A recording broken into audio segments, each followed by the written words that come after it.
All right, class. First off, as always, good day. So this lesson, if you watched the other one, we kind of had to go back a little bit. I should say, I forgot to teach you guys a little important thing on the supply section. So we got to go back a little bit because it kind of affects the future lessons. All right. And yes, this is not a mess up. That is your actual warm-up picture.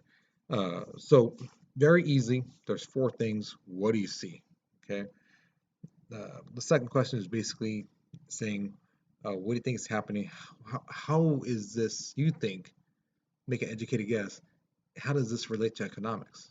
All right, so take a wild guess.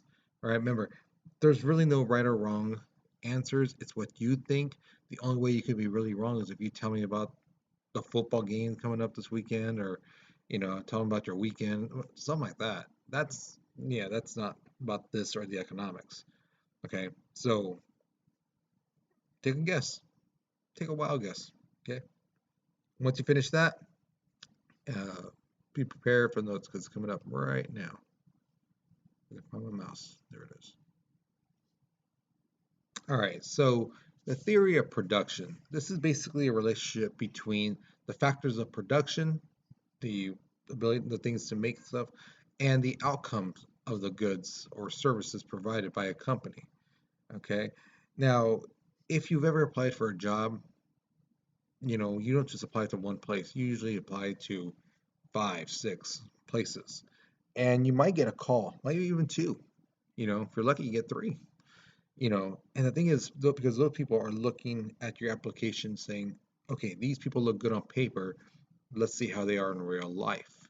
That's why they do it. Okay. And that hiring, that's a short run for the company. It's a period of production to change only the amount of the variable input, which is labor, which is you, the worker, how much work you put in, stuff like that. So a company hiring people, that's a short run. Because here's the thing, employees are not really meant to stay there forever, right?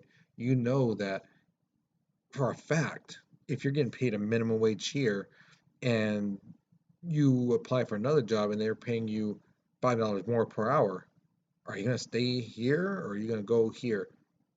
You're going to go there. And let's say you're offered another job, and you get paid more, you get benefits or something. The payment might be the same, but you get benefits, you know, healthcare, thing like dental, and all that good stuff. So even though the pay is the same, you might get something more. So you're going to go to that place that gives you more. Okay, and companies know this, that hey, we can only pay them so much, things like that, or they may want to only pay you so much. That's kind of another thing too. Um, that you would leave. So employees come and go. Okay, you move, something happens, in life. So that plays a factor.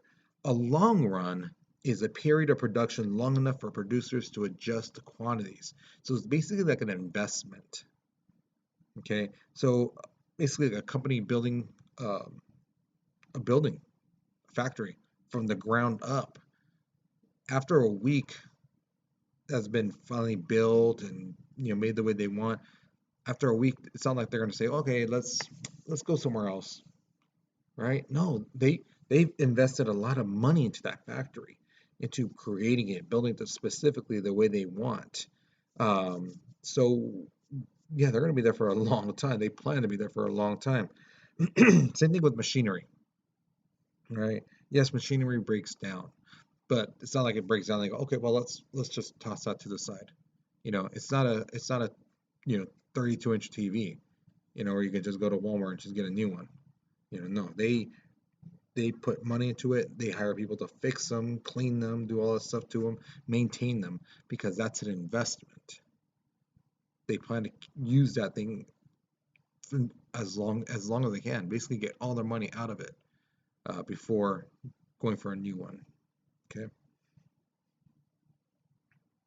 All right. So raw material. Now this is unprocessed, um, natural products that come straight from the earth. Now, when they say a raw material, we're not talking just like wood, like a plank of wood that you can get from, Lowe's or Home Depot. No, no, we're talking like straight cut and tree down. That is raw material. It hasn't been altered in any way. Same thing with like gold. We're not talking about a brick, gold brick, where it's all pure gold. No, we're talking about the rock with the vein of gold still in it. That is raw material. It comes straight from the earth. Okay. Now, total production. This is a total output produced by a firm. So, like, I give the example of my dad. He works at this company called Reese Foods. They make frozen Mexican food, and he's so proud of his company. And he's like, "Oh yes, we make this and that. We make so many thousand burritos and taquitos and things like that." That's the total output he's talking about. The total production. That's what he's talking about. Those numbers, those figures, how much they make a day, a month, a week, an hour, whatever. That's the total output, but specific, per hour, per day, per month, per year. Okay. Now, if you remember that little flower pot, that's where this comes in. Okay.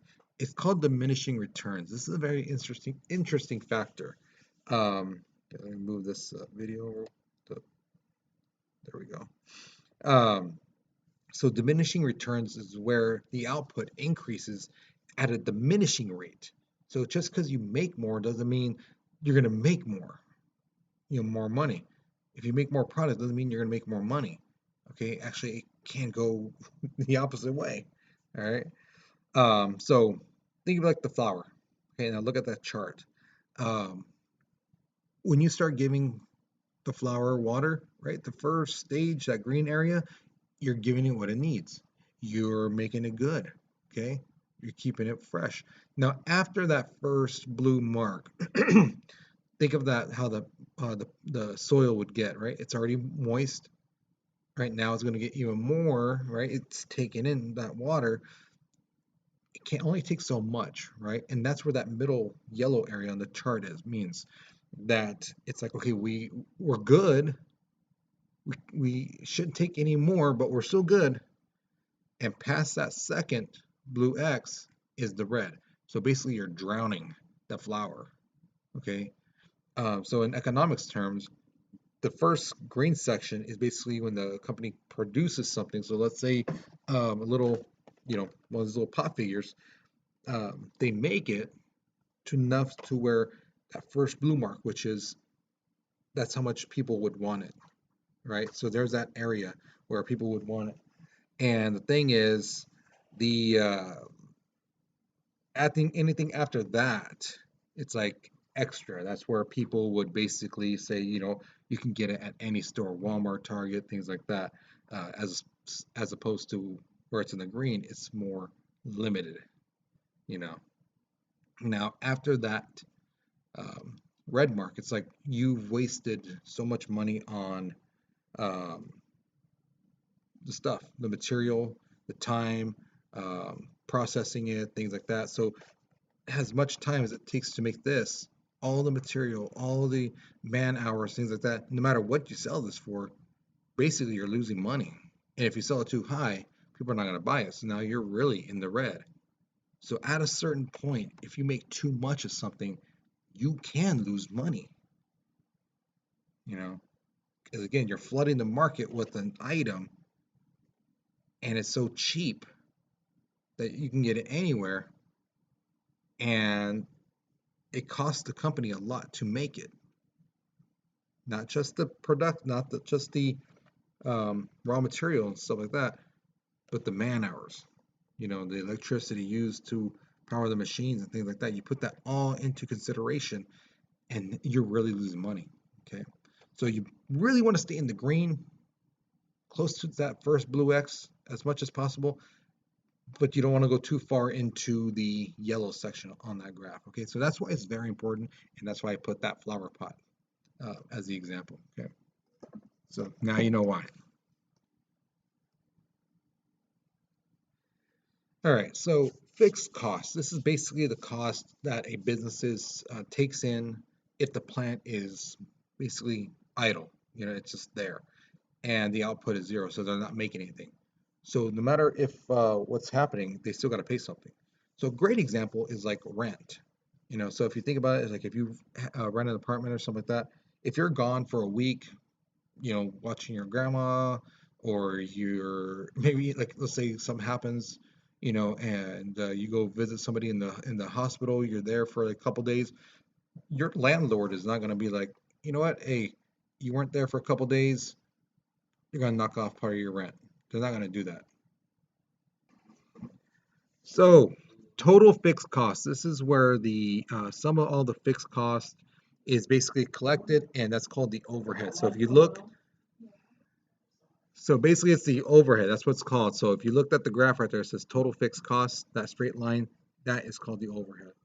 Now there's other things called variable costs, and that's when things are not consistently the same. So things like overtime pay and stuff like that. You get paid by the hour. That's variable cost because it's not consistent. Um, so like for a good example, if you're working somewhere and your boss tells you, hey, I need you to stay in another hour, that's overtime. They have to pay you either like time and a half or double time, and that makes them have to pay more. Okay, as opposed to if you're standard 40 hours a week, things like that, and that's consistent. They know they're going to spend that much on you, but if they ask you for overtime, it's going to cost them more. So here's the thing with e-commerce. E-commerce is basically any type of electronic businesses done through the internet. Now, in the whole spectrum of the history of the world of buying and selling, e-commerce is basically relatively new. It's only been around for about 30 years. And you have to remember, people have been selling and buying things for thousands of years. Okay. The interesting thing about e-commerce is it doesn't require a business to spend a lot of money on things like renting a building, keeping inventory, and stuff like that. Basically, when you want something, you tell them, they order it, and they send it out. There's a picture right there on the graph. You can see how the order goes. To start a website like this, you really don't need much. You basically need just a website and software. The software has to have things like ordering, billing, and accounting. Okay, you got to take the order. It has to bill you, and it has to keep track of what money is being brought into the company. Now, if you've ever went on Amazon or eBay and stuff like that, Craigslist, they show you a picture and tell you what the item is, what condition it is, how much it weighs, things like that. All right, that's basically all you need. Anything else is extra. Okay. All right, so now total revenue. This is basically the number of units sold times the average cost per unit. So let's say you have 100 of these things, right? You sell them for 20 bucks. So 20 times 100 equals 200. That's your total revenue. That's how much you've made, okay? Now, when it comes to a business, there's a very important thing called the break-even point. That's basically how much the material, the man hours, the electricity, the rent, all that stuff combined at a certain number of units you sold at a certain price, that's where you would break even. Anything above that, so what you see on the graph right there, that blue section, anything above that, that is a profit.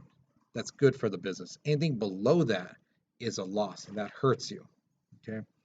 So you have a little question at the very bottom. It says if a company spends $1,000 to create 100 units, so you spend $1,000 to make 100 of these things.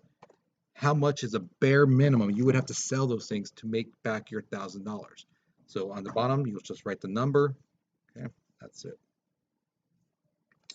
And here's your final question, which is basically, what is one good thing about e-commerce for if you're a supplier, which you're selling stuff online?